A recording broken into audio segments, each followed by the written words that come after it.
fantastic start here in Oil Country sees the Oilers not only pacing the Pacific Division, but also the Western Conference. As we welcome you to the panel presented by Sportsnet, you know Jack Michaels, you know Bob Stauffer, I'm Tony Brar. And guys, we're in Gene Principe territory here on the Sportsnet desk in Rogers Place.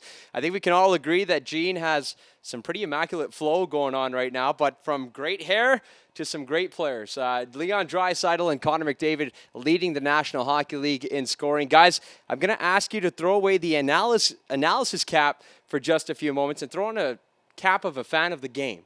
To watch these guys perform night in and night out, put up the numbers that they do, Jack, how special is it to watch them entering their primes? Well, I think they've been in their primes for a while, and I think more to the point now, they've been joined in their primes by a number of other players. Leon Draisaitl, Ryan Nugent-Hopkins, Connor McDavid, Darnell Nurse. This is the core of the team. And there's some other guys that have joined the team that very much are entering their primes as well. Warren Fogle is starting to develop the kind of skills that may push him into a top six role at some point in his future. A guy like Zach Hyman, who for so many years was good in Toronto, has brought that same skill set that was desperately needed in Edmonton. Another guy like Fogle in and around the blue paint, constantly winning battles and creating second chances, not only for himself, but for those of his highly skilled teammates. And so, you have Cody Ceci in his prime, joining a back end and a rebuilt second pairing along with Duncan Keith, who may not be in his prime, but if you ask him, he believes he's still in his prime. And looks like he's in his prime. Well, he's built like a workhorse. Absolutely. And so you've got a number of players now that are confident, that recognize that while the 7-1 start is terrific, there's work to be done. And that ultimately, I think what we've seen is a club not getting too high and recognizing that its best hockey is very much still in front of them. Bob, Jack talked about the players up front. I want you to fill in the blank here, okay? I'm going to put you on the spot. The Oilers forward group right now is the deepest it's ever been since blank. 87, 88. So that's going all the way back then. They had a pretty good team in 2016-17. At the end of the year, Ryan Nugent-Hopkins centered a line with Milan Lucic and Jordan Eberle. That was their sort of their second offensive line. They were very good down the final 10 or 12 games that year. I think they finished 12-2 in their final 14. This group has greater depth and actually has the option of having a few more players coming. We'll wait and see what happens. Josh Archibald, we're going to have he can't do anything for 3 months. Is he a potential guy? If he gets cleared and can get back up and running and back up and skating, let's hope that's the case for Josh and his family. He might be an option come March, coming out of the Olympic break. Dylan Holloway is sort of in a similar situation. He's out there skating earlier today, coming off that left wrist surgery. Is he a potential option, maybe out of the Olympic break after playing in the minors for a couple months? Ryan McLeod down in the minors as well. So I mentioned those three guys because they bring pace and they would give the Oilers greater depth, and then there's also the trade deadline. But in terms of the actual forward group right now, This is, for me, as deep a team as they've had. This is a deeper team than the 89-90 team that won the Stanley Cup. And part of the reason why they're a deeper team is who's at the top. When you have two players, those guys love being electrifying, all those sort of things. Those guys want to win. And the Oilers lost Gretzky when they had Gretzky and Messi as that 1-2 punch.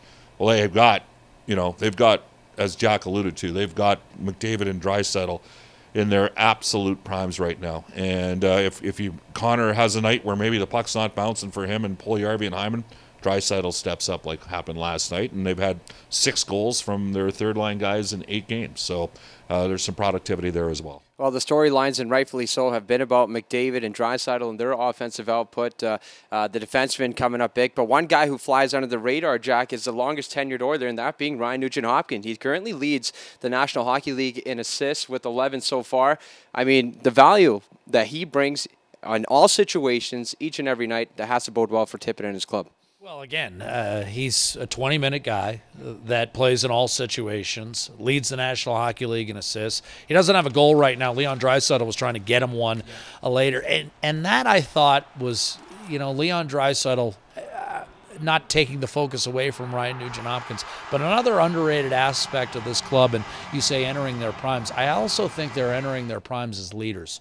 Leon Draisaitl has, been one of many who's now openly rooting for their teammates. Not that they weren't before, but when you're just establishing yourself in the league, that's a massive responsibility, and it's hard sometimes to spread those feelings around. And what you're seeing is guys like McDavid and Draisaitl and Nugent-Hopkins spreading those feelings around, including everyone in their success, and more importantly, trying to foster their success. Draisaitl was determined to get Kyler Yamamoto a goal against, against obviously Seattle, and same with Ryan Nugent-Hopkins. Nugent-Hopkins is going to get his goals. He's going to be a regular contributor in all situations.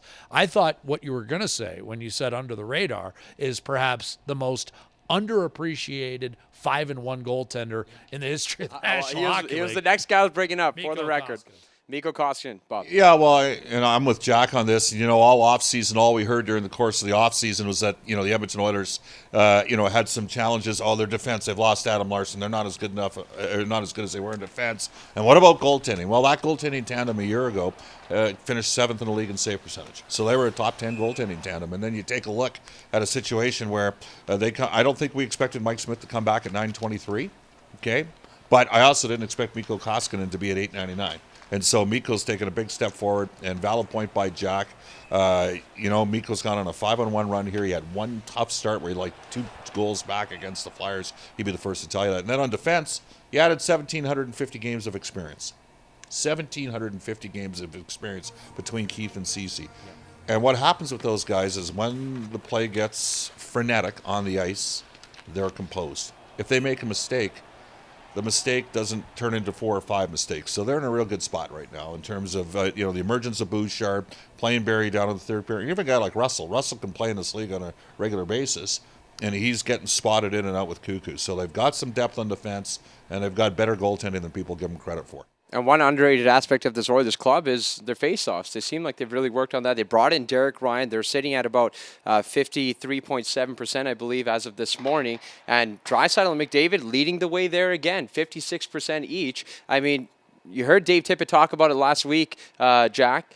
Crosby, when he came into the league, he needed to work on faceoffs. He got it done. He needed to work on his backhand. He got it done. Draisaitl and McDavid are emulating a lot of the same aspects as Crosby. And McDavid in particular, not only with the faceoffs, but the one-timer is an added weapon. He now, with 4 power play goals, he all of a sudden is a guy that's setting up in the bottom of that circle as much as Leon Draisaitl. So now you've got 2 guys who can power it into the net with a one-timer, rounding out the corners of their game. But it's just fitting, I think, and the reason I wanted to address the leadership is, we've got the Kevin Lowe thing, kind of looming at the end of the week. And Kevin Lowe was kind of an inclusive leader. Now, I was never, a jock. I can't skate a lick, but I have an understanding for the kind of teammate that Kevin Lowe was, having worked with him as a colleague for the last decade plus. And I think what I was describing with Leon Draisaitl and Connor McDavid and what I've seen not only on the ice, but, sometimes on the plane and walking to the bus is just more inclusiveness. Not that they were distant before, but again, as you grow comfortable into your own skin as players and people, you start bringing everyone into your group. And Darnell Nurse is in that list as well. And I think that's why guys like Keith and Ceci and Hyman and Fogle and Ryan have made a seamless transition, because not only they are veteran players who are leaders in their own right, but they've also walked into a group that's ready to welcome what they bring as well. Well, you talked about Kevin Lowe, number 4, going up in the rafters to our right here on Friday night against the New York Rangers. We have 3 microphones, 2 great broadcasters, and 1 panel allegedly presented by Sportsnet. Thanks for tuning in.